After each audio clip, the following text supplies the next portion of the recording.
Right, okay, so as you come to the legs, when you've done your dry work and you've got section 1, 2, 3, and 4, you want to identify which hip is tighter, all right?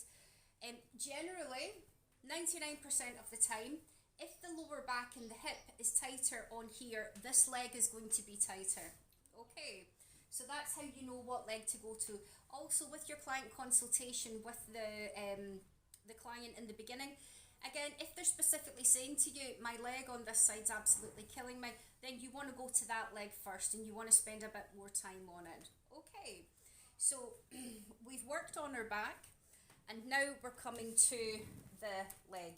So here we're going to start with the pinching, some acupressure work on the Achilles tendon. So you're just pinching, deep breath for me please, and on the out breath, and you just want to apply that pressure. Now,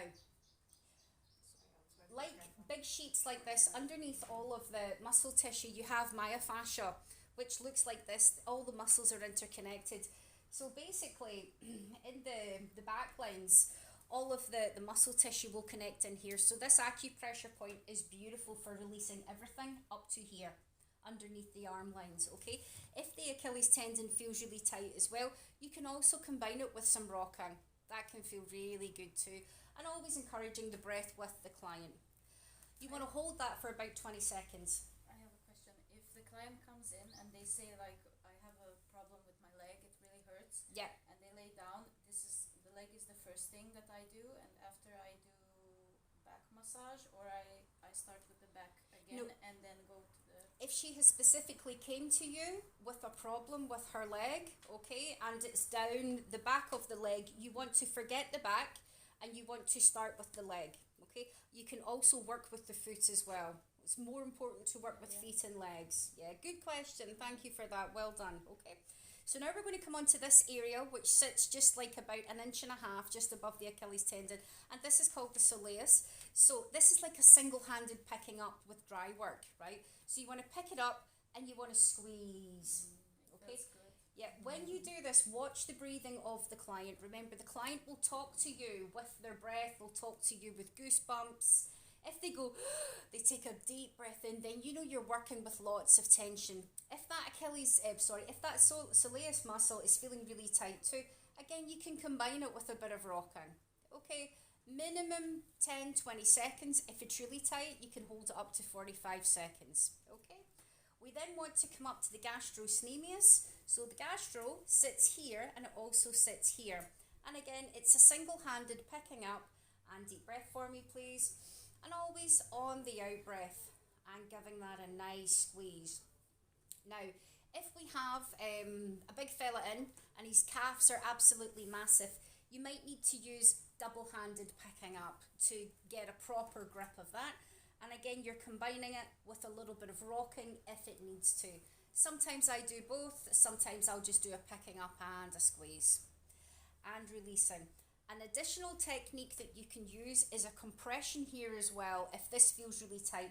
So you want to come into, this is what I call the belly of the calf muscle, okay?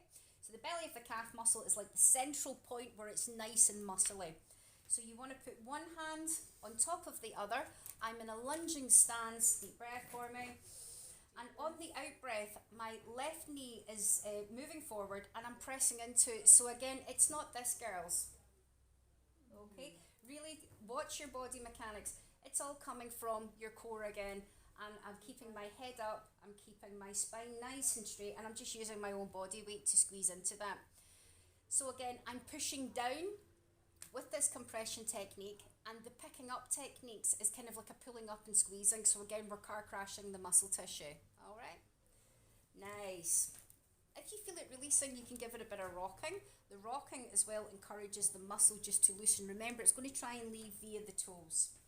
And again, what we want to use here is one hand on top of the other. You're in a lunging stance. Deep breath for me, please. And on the out breath, just lunging into that.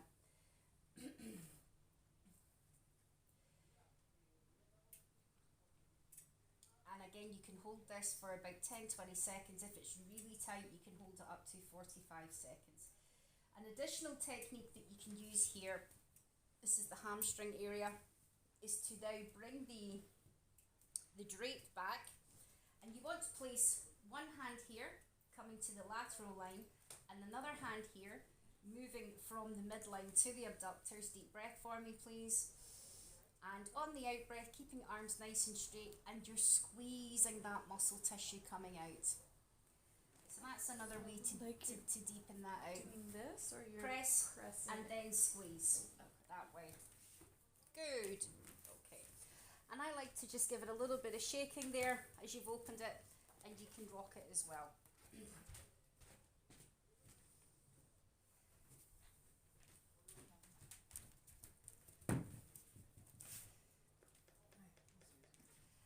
And it's exactly the same as the back. You want to start with 6 to 8 effleurage as a general guide. General.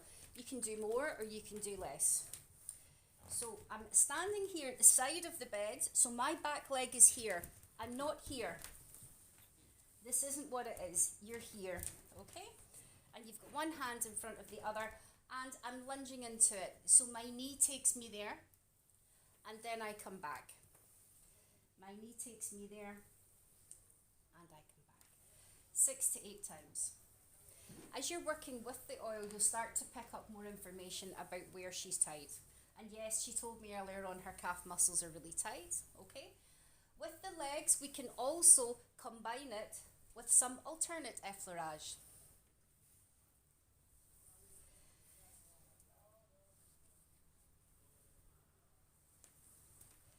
And now we're going to transition into some introductory pes-dressage.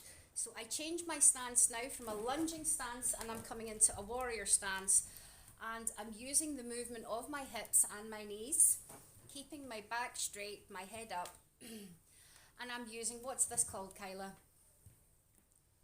Is this another form of, is this picking up or is this kneading? Or what This is kneading, okay? So we're introducing a deeper movement of the kneading, okay? If your client, again, has got quite a generous calf muscle, you can use ringing.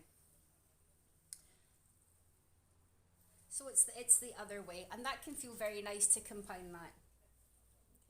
I tend to use a lot more of the kneading here.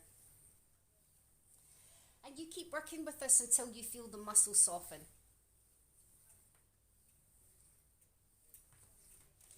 Now, if we're focusing just purely on the calf muscle before we go to the hamstring, you can combine it with a deeper movement now. So this is a reinforced effleurage. So you see how this is a bit deeper, okay? So I have one hand on top of the other. I've really slowed my pace down for a deeper experience with the client to push further into the muscle tissue. And you can combine it with a little bit of rocking just to let that open up. Yeah. So it's nice and slow and controlled.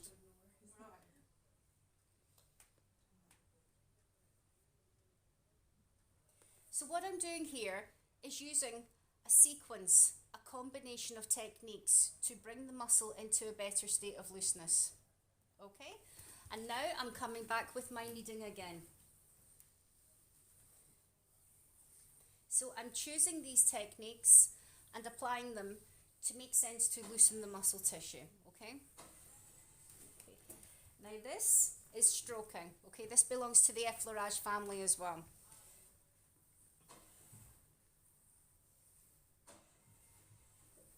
Is pretty deep, no? For an effleurage. Her calf muscles are really tight, yeah. So even though I'm not applying a lot of pressure, it will feel quite tight with her because she's got more tension there. So what I'm doing is using a lot of repetition of technique. This is a good way. See, when you repeat the technique a lot, it will apply heat into the muscle tissue. As the heat goes into the muscle tissue, it then softens the muscle. And are you like squeezing it also a little bit, or are you just No, I'm more stroking pushing. more? I'm more pushing towards the heart. Okay.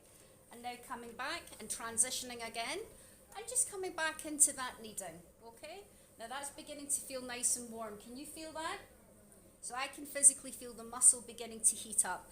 As the calf muscle starts to loosen, I want to go in a little bit deeper.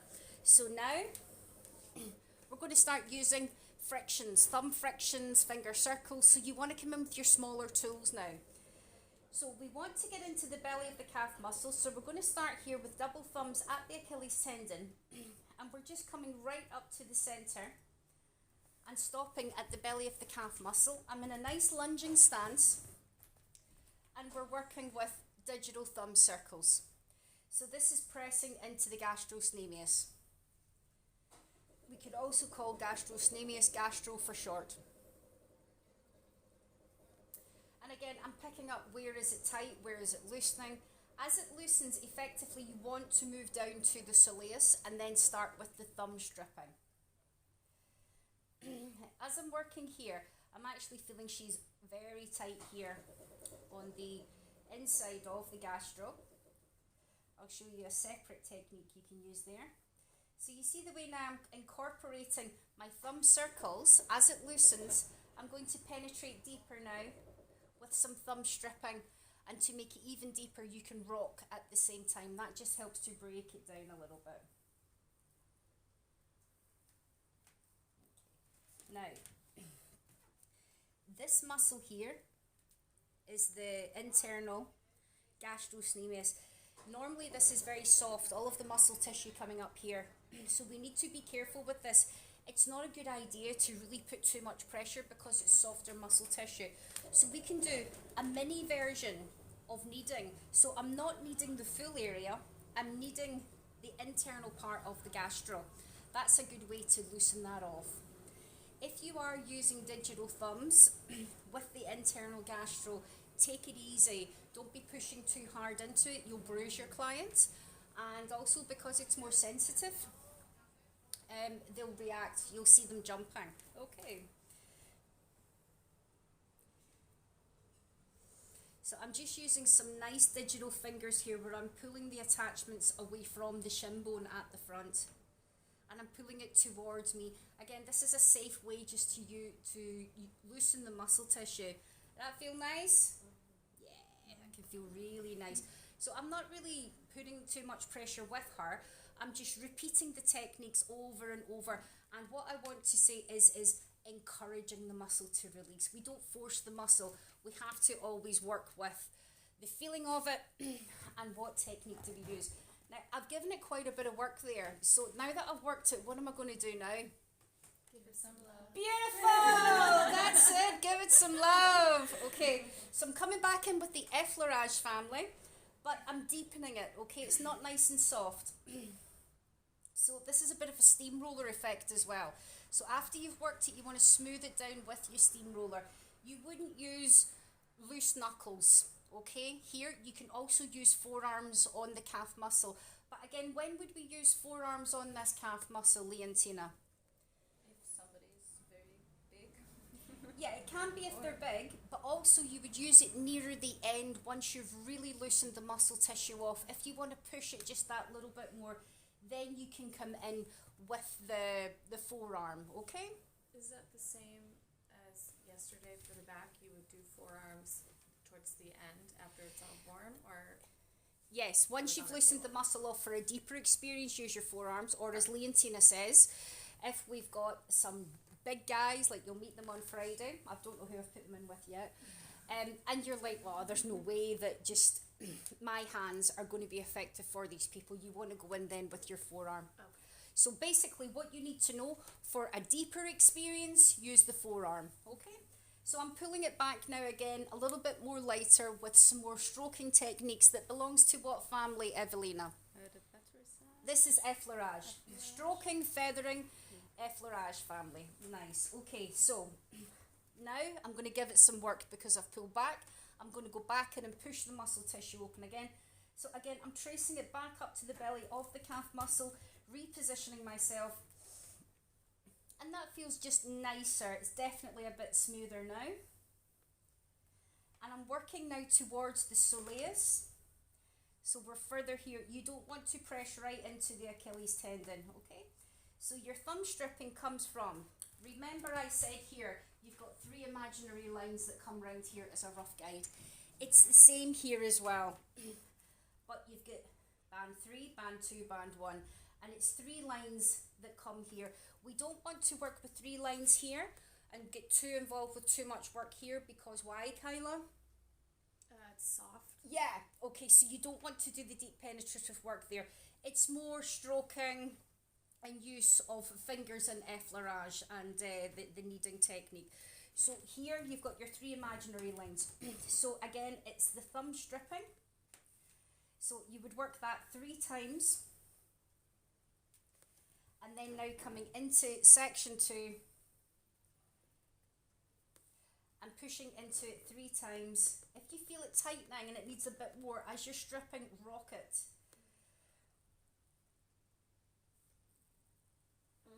Yeah, so she's reacting. Okay, so the client's pulling back. There was a bit of a means it's a bit too much. Pull back. Okay.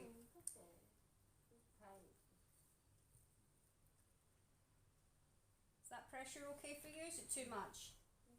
She's okay. Okay, so again, communication with your client as you get to know your client. There's some clients that, again, if they are really active, they just want you to really push into them. But check in with them. Make sure that it's okay. Lovely. Okay, so that's your set of techniques and a choice of how to sequence them, how to combine them when using the calf muscle. Now that was quite good because her calf muscles really needed to be worked, right? If you had little old Mary Smith coming in who's 89 years old and doesn't do any activity, okay? What family would you be using more on little old Mary Smith, who's nice and soft calf muscles? Lots of effleurage. Okay, what about the pasteurisage family? Could we use any pasteurisage with Mary? A bit of kneading. Yes, you would use your kneading or your ringing. We could also use lots of nice, gentle stroking, feathering, things like that. Anything too intrusive, okay, to do with your thumb stripping, thumb circles, rocking, which deepens it. You wouldn't be using that with Mary, okay? But if you need to go in deeper, that's what belongs in your toolbox there. Good. So you seem to all kind of understand this, how to put it together and make sense of it. Now, like the arms, I love to do a full calf ankle curl, and they love this. Your clients love this. If you've done a good bit of work on them, give it a full calf curl or full calf effleurage, okay? And as the energy releases, you can also give it a bit of shaking as well, a bit of rocking, and that feels nice. Okay, give that a go now on the calf muscle. Once we've done that, we'll move into the hamstring. Right, Kyla, you come and work here with, who have I got? It's Julia, right? And Evelina and Leontina. You guys work together here. Yes. You can swap over and work on Yolanda if you want. If you want to give it a go, okay? Yeah. Okay. Can you remind me the dry? I remember this. Yeah.